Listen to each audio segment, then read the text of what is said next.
Shalom, Barakatha Yahawashi, Call Haloyim La Yahawah, Bahashem, Yahawashi, Bahashem, Rakaha Kudash. Double honors to the apostles and elders of Great Millstone that were well. Peace, blessing, and salutation to the Akim that are pushing His word throughout the four corners of the earth in all truth and sincerity. All right, Lord willing, this reaches the ears of the elect. All right, so this morning, I was meditating on Ezekiel, the 3rd chapter. I was meditating on Ezekiel, the 3rd chapter, because when the angel of the Lord pretty much told Ezekiel to take the book, to take the book and to eat it,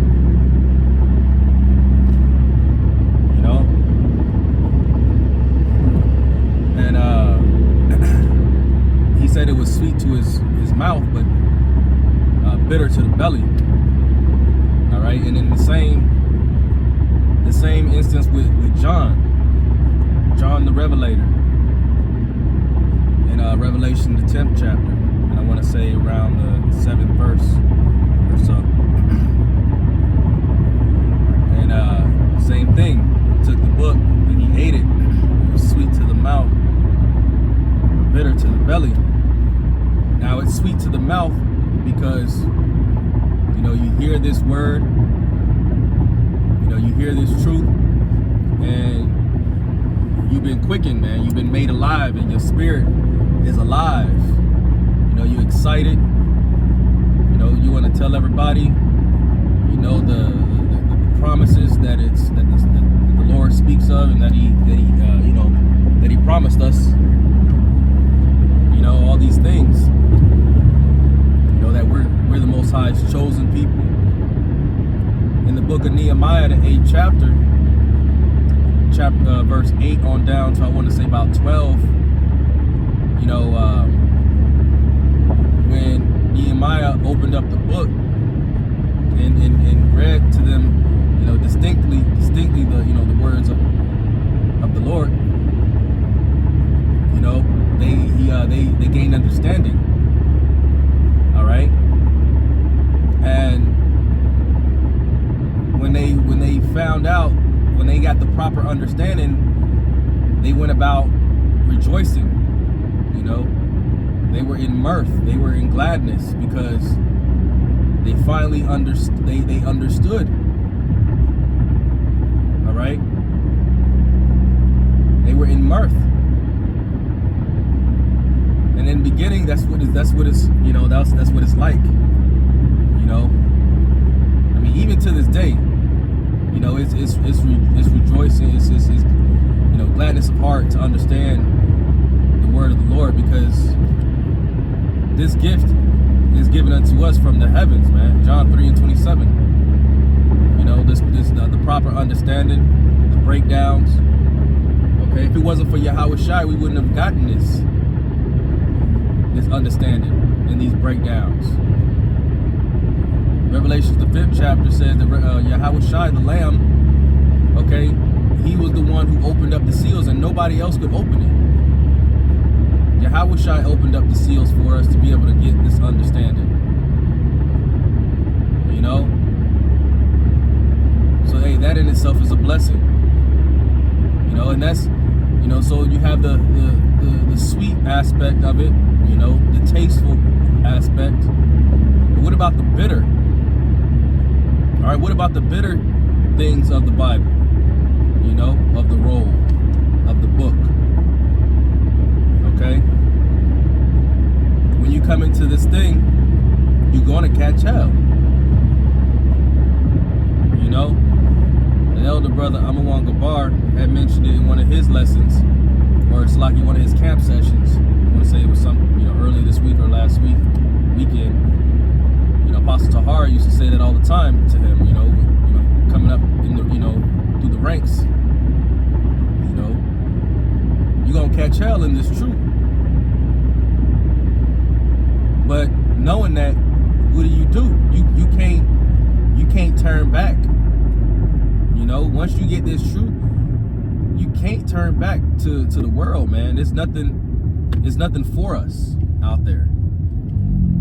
This truth is a sense of comfort.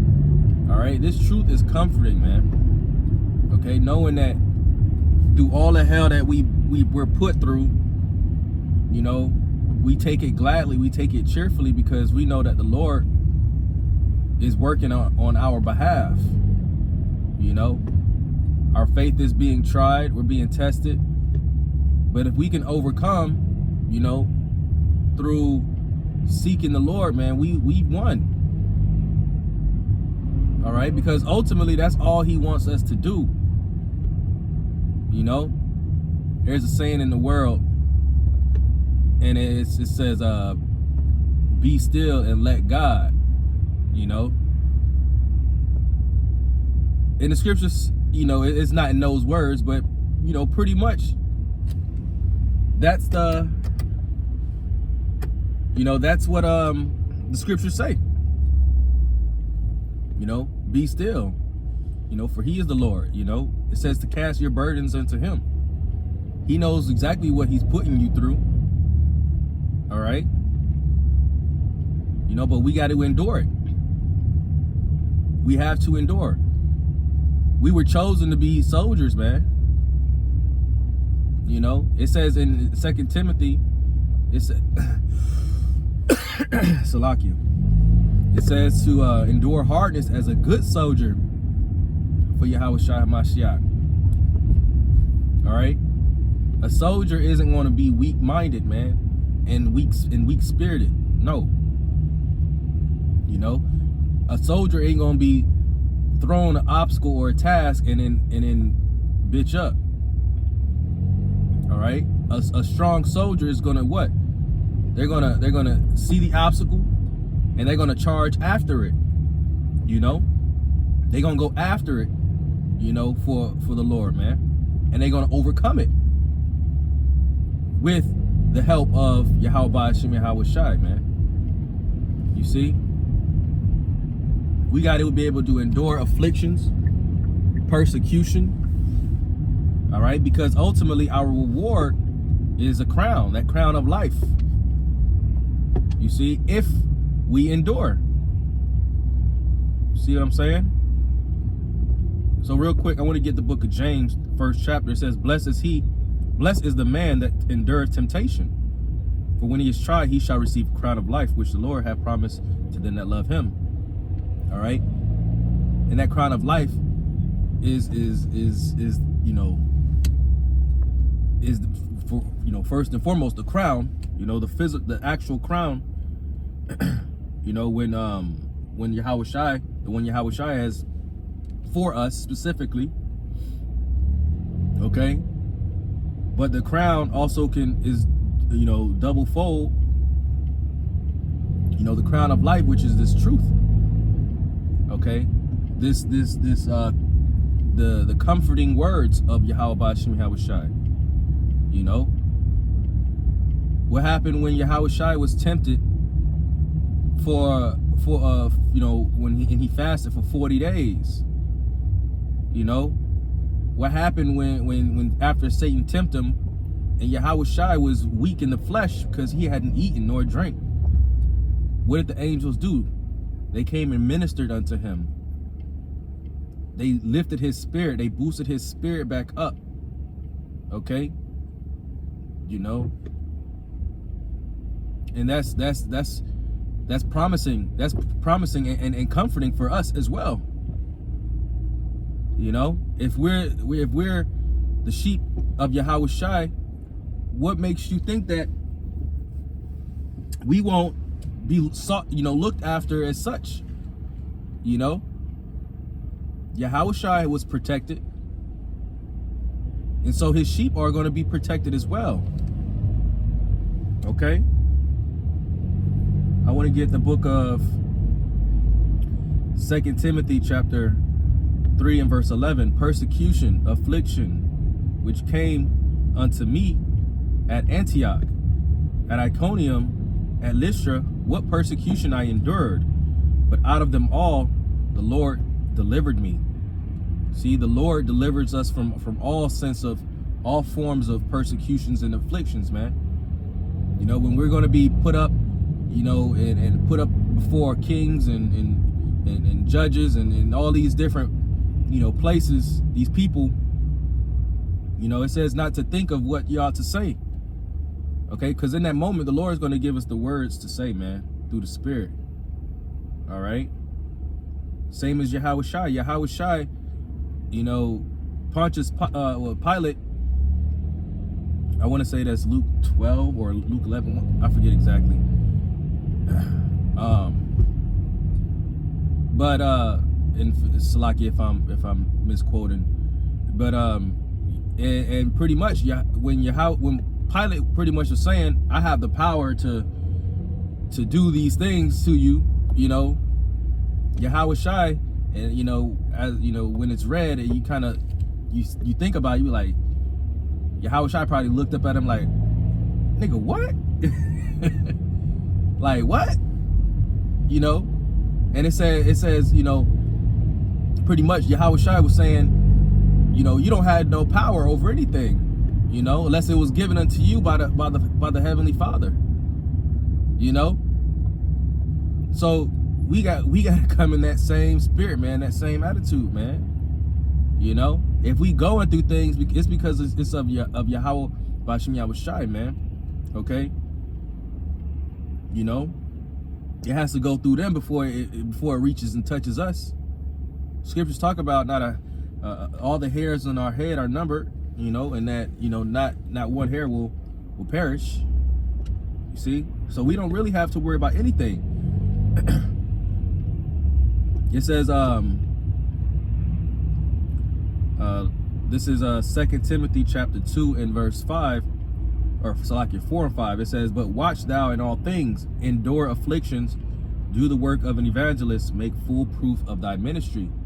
We're to make full proof of our ministry, man. Second Ezra, the 7th chapter, it talks about how, you know, you're gonna have to walk that fine line. You know, you're gonna have to walk that fine line that only one man can go in and out of. You see, that narrow path. You know, but if you can't get through the rough times and the hard times, how are we going to be able to receive our inheritance, man? You know, we can't. Let me just read it. It's 2 Ezra chapter 7 and 9. If this city were given unto a man for an inheritance, if he never shall pass the danger set before it, how shall he receive this inheritance? We got to go through dangers. We got to go through afflictions. We got to go through these things in order to receive that crown of life, man. In order to receive that inheritance. Okay, the kingdom, you know, slaves, okay, you know, all these things to enjoy the pleasures of the earth. Everything is gonna go back to its rightful state, man. You know, those are our inheritance. Those are the promises that the Lord gave us, man. You know, so that's pretty much it, man. You know, that's the bitter part of this truth. All right, it's bitter to the belly because we know that we have to go through certain things, but you know, it says to take it cheerfully. Sirach, the 2nd chapter. Whatever has come upon us, you know, take it cheerfully. Okay, because we're being tried. All right, you know, as gold is tried in the furnace. You know, us men are being tried by adversities. Okay, which in other words, being the wicked and the evil nature of the flesh is being purged out of us. You see, Galatians the 5th chapter, constantly remaining and living in the spirit rather than over the flesh. you know? So, Lord willing, this quick lesson and transit lesson was edifying. All right, and with that, I want to give our honor, praise, and infinite glory unto Yahweh, Bahashem, Yahweh Shai, Bahashem, Rakaha Kodash, and until next time, Shalom.